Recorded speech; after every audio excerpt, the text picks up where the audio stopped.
Assalamualaikum warahmatullahi wabarakatuh. Nabi pun. Perkenalkan, nama saya Siti Muttoharoh dengan NPM 1913041029, mahasiswa program studi Pendidikan Bahasa dan Sastra Indonesia Universitas Lampung angkatan 2019.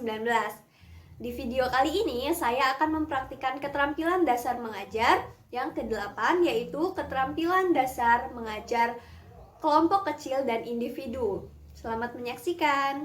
Assalamualaikum warahmatullahi wabarakatuh. Selamat siang anak-anak. Apa kabar hari ini? Alhamdulillah. Nah, baik anak-anak, sebelum pembelajaran akan kita mulai, alangkah lebih baiknya agar pembelajaran kita ke depannya dapat berjalan lancar dan diridhoi oleh Allah Subhanahu wa taala. Alangkah lebih baiknya kita mulai pembelajaran kita pada siang hari ini dengan membaca doa terlebih dahulu ya. Berdoa mulai.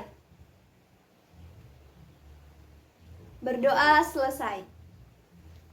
Baik, selanjutnya Ibu akan mengecek kehadiran kalian melalui presensi ya anak-anak. Baik, jadi di kelas ini ada satu siswa yang tidak dapat mengikuti pembelajaran kita pada hari ini ya. Alasannya yaitu karena sakit. Nah, mari kita doakan teman kita yang sedang sakit, semoga lekas diberikan kesembuhan dan dapat datang ke sekolah dan menuntut ilmu bersama-sama kita kembali. Nah, baik anak-anak, tujuan pembelajaran kita pada hari ini atau materi pembelajaran kita hari ini yaitu tentang melengkapi proposal yang telah kita baca. Nah, materi ini masih menyangkut atau berkesinambungan dengan materi kita yang telah kita pelajari pada pertemuan-pertemuan sebelumnya ya. Kita masih membahas mengenai proposal. Nah, baik anak-anak, tujuan pembelajaran kita hari ini yaitu agar kita dapat mengetahui dan memahami struktur proposal dan juga kebahasaan yang terdapat di dalam suatu proposal. Nah, anak-anak, pada kegiatan yang akan datang pada mata pembelajaran ini, maka hari ini Ibu akan membentuk kalian menjadi beberapa kelompok. Nah, setiap kelompok akan beranggotakan 2-3 orang. Nah, jadi nanti Ibu sendiri yang akan membagi kalian menjadi beberapa kelompok ya, agar adil dan agar anak-anak yang aktif dapat berbaur dengan teman-temannya yang pasif, sehingga teman-temannya yang pasif dapat termotivasi dan dapat berpartisipasi aktif juga di dalam diskusi kelompok maupun diskusi kelas yang akan kita lakukan pada hari ini. Nah, baik seperti itu ya anak-anak. Nama-nama yang telah Ibu sebutkan tolong bergabung di kelompoknya masing-masing. Silakan tempat duduknya diatur ya. Untuk kelompok 1 mungkin bisa di sebelah kiri, kelompok 2 di bagian tengah, lalu kelompok yang ketiga di samping sebelah kanan ya. Nah, baik, silakan bergabung ke kelompoknya masing-masing. Sudah ya. Nah, jadi sudah bergabung di kelompok masing-masing. Tolong perhatikan, pusatkan perhatiannya ke depan terlebih dahulu ya anak-anak. Nah, Ibu akan menjelaskan tugas-tugas yang akan kalian kerjakan dan diskusikan pada setiap kelompoknya. Sebelum nantinya setelah diskusi kelompok, kalian akan mempresentasikan hasil diskusi kalian di depan kelas. Nah, telah Ibu bagikan ya beberapa contoh proposal pada setiap kelompok. Nah, disimpan dulu contoh proposalnya. Tugas yang pertama yang perlu kalian lakukan adalah membaca terlebih dahulu proposal atau contoh proposal yang telah Ibu bagikan di kelompok masing-masing. Jadi setiap anggota kelompok diwajibkan untuk membaca dan memahami dulu proposal yang telah Ibu bagikan tersebut ya. Nah, lalu yang kedua, kalian analisis proposal yang telah dibaca dengan mengamati kelengkapan struktur proposal tersebut dan ketepatan kaidah kebahasaan yang terdapat di dalam contoh proposal. Nah, kan kita sudah mempelajari ya struktur proposal itu ada apa saja, baik proposal penelitian maupun proposal kegiatan. Nah, lalu kaidah atau ciri kebahasaan yang terdapat di dalam suatu proposal. Karena proposal itu memiliki ciri kebahasaan yang menjadi khas atau menjadi wajib terdapat di dalam suatu proposal. Biasanya ditemui di dalam suatu proposal.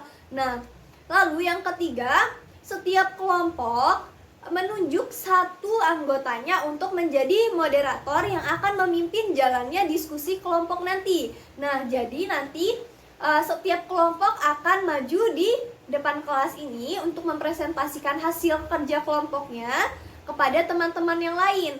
Nah, untuk itu diperlukan satu orang sebagai moderator untuk memimpin jalannya presentasi kelompok. Nah, selanjutnya kalian mempresentasikan hasil kerja kalian di depan kelas, lalu ditanggapi oleh teman-teman dan anggota kelompok yang lain. Baik, dapat dipahami? Oke, dapat dipahami ya. Sekarang silakan kalian laksanakan tugasnya. Ibu beri waktu 20-25 menit ya, semoga cukup. Tolong manfaatkan waktunya dengan baik ya anak-anak. Baik anak-anak, nah apakah dari setiap kelompok ada pertanyaan yang akan diajukan? Apa ada yang belum dipahami dari tugas yang telah Ibu sebutkan tadi? Kelompok 1 apakah ada pertanyaan? Kelompok 2 ataupun kelompok 3? Silakan. Baik, kelompok 1 ada yang ingin ditanyakan? Silakan diajukan pertanyaannya. Ya, perhatikan ya anak-anak, kelompok yang lain tolong diperhatikan. Kelompok 1 bertanya mengenai struktur dari proposal kegiatan ataupun penelitian. Nah, jadi kan yang kalian amati itu ada proposal kegiatan ataupun proposal penelitian. Tentu strukturnya pun berbeda. Nah, sebelumnya mungkin telah Ibu sampaikan ya mengenai struktur proposal ini. Nah, struktur proposal penelitian itu terdiri dari yang pertama ada latar belakang, lalu yang kedua ada rumusan masalah, yang ketiga ada tujuan, lalu ada yang keempat ada manfaat, lalu yang kelima ada landasan teori, dan yang keenam ada metode penelitian, lalu yang ketujuh ada kerangka penulisan laporan. Nah, jadi ada 7 bagian yang terdapat di dalam proposal penelitian. Itu proposal penelitian ya. Nah, selanjutnya proposal kegiatan. Ada apa saja di dalam proposal kegiatan strukturnya? Yang pertama tentu ada latar belakang sama seperti proposal penelitian. Lalu ada masalah dan tujuan. Ada ruang lingkup kegiatan, lalu ada kerangka teoretis dan hipotesis. Lalu ada metode. Ada pelaksana kegiatan, fasilitas yang berisi sarana ataupun prasarana yang dibutuhkan dalam kegiatan yang akan dilaksanakan. Lalu yang ke-8 ada keuntungan dan kerugian. Yang selanjutnya ada waktu, lama waktu dan tempat dilaksanakannya kegiatan atau tempat pelaksanaan. Lalu selanjutnya yang ke-10 ada anggaran biaya. Nah, jadi berisi pendanaan atau biaya yang diperlukan selama kegiatan tersebut akan dilaksanakan. Lalu selanjutnya ada apa? Ada daftar pustakanya. Lalu selanjutnya ada lampiran bila diperlukan ya. Nah, seperti itu anak-anak. Jadi antara penelitian dan kegiatan ada perbedaan. Nah, setiap proposal ini juga memiliki struktur yang fleksibel biasanya. Biasanya dipengaruhi karena lembaga yang membuatnya. Nah, jadi panduannya itu biasanya ditentukan oleh lembaganya tersendiri. Nah, seperti itu ya anak-anak. Dapat dipahami ya struktur proposal penelitian dan kegiatan. Jadi kalian menganalisis kelengkapan di proposal yang telah Ibu bagikan. Apakah bagian ataupun struktur yang telah Ibu jelaskan tadi terdapat di dalam proposal tersebut? Nah, kalian tuliskan kelengkapan yang terdapat di dalam proposal yang kalian baca dan kalian analisis tersebut. Seperti itu ya. Semoga dapat dipahami. Apakah ada pertanyaan lagi? Baik, cukup ya. Baik, ada yang ingin bertanya? Ya, silahkan Elsa. Oke, Elsa bertanya tentang pernyataan argumentatif dan persuasif. Ini masuknya ke dalam kaidah kebahasaan proposal ya anak-anak. Jadi kan di dalam kaidah kebahasaan proposal itu ada pernyataan argumentatif, pernyataan persuasif, menggunakan kata kerja teknis, kata kerja tindakan, kata pendefinisian, kata perincian, dan kata-kata keakanan. Nah, itu ciri kebahasaan di dalam suatu proposal. Nah, lalu apa itu pernyataan argumentatif dan pernyataan persuasif? Nah, pernyataan argumentatif ini adalah suatu pernyataan yang memberikan argumentasi atau pendapat. Tujuan dari pernyataan ini adalah untuk meyakinkan orang lain bahwa ide, gagasan, ataupun pendapat yang dipaparkan adalah benar dan terbukti nyata. Nah, jadi tujuannya adalah untuk meyakinkan ya di dalam pernyataan argumentatif ini. Lalu apa itu pernyataan persuasif? Nah, pernyataan persuasif yaitu pernyataan yang berisi biasanya berisikan ajakan, bujukan atau membujuk, menyerukan ajakan untuk melakukan sesuatu gitu, atau bersifat mempengaruhi pembacanya. Nah, seperti itu ya, argumentatif dan persuasif. Bagaimana Elsa? Dapat dipahami? Baik, apakah anak-anak yang lain ada yang ingin ditanyakan? Cukup? Oke, silakan dilanjutkan diskusi kelompoknya. Harap kondusif ya. Fokus pada analisis dan diskusi kelompok. Baik anak-anak, sudah selesai semua ya setiap kelompok. Hasil analisisnya sudah siap untuk dipresentasikan. Oke, kita mulai dari kelompok 1. Silahkan kelompok 1 maju ke depan dan mempresentasikan hasil diskusi kelompoknya. Silakan. Moderator, tolong dibantu untuk memimpin diskusi ini dengan sebaik mungkin ya. Baik anak-anak, tadi sudah setiap kelompok maju untuk mempresentasikan hasil diskusi kelompoknya. Nah, teman-teman yang lain juga sudah menyimak dan juga ada yang menanggapi. Nah, yang belum berani untuk menanggapi hasil diskusi temannya, gitu, memberikan pendapat ataupun bertanya, semoga di pertemuan selanjutnya atau di pembelajaran selanjutnya dapat aktif juga bertanya ya. Nah, tepuk tangan untuk kita semua. Anak-anak ibu sudah hebat, sudah berani untuk menyatakan pendapat, lalu mempresentasikan hasil kerjanya dengan baik di depan kelas, menanggapi pertanyaan teman-teman. Sudah hebat ya. Semoga dapat dipertahankan keaktifan kalian dan juga semoga bisa ditingkatkan lagi. Nah, baik anak-anak, tadi kita sudah membahas tentang kelengkapan terkait dengan struktur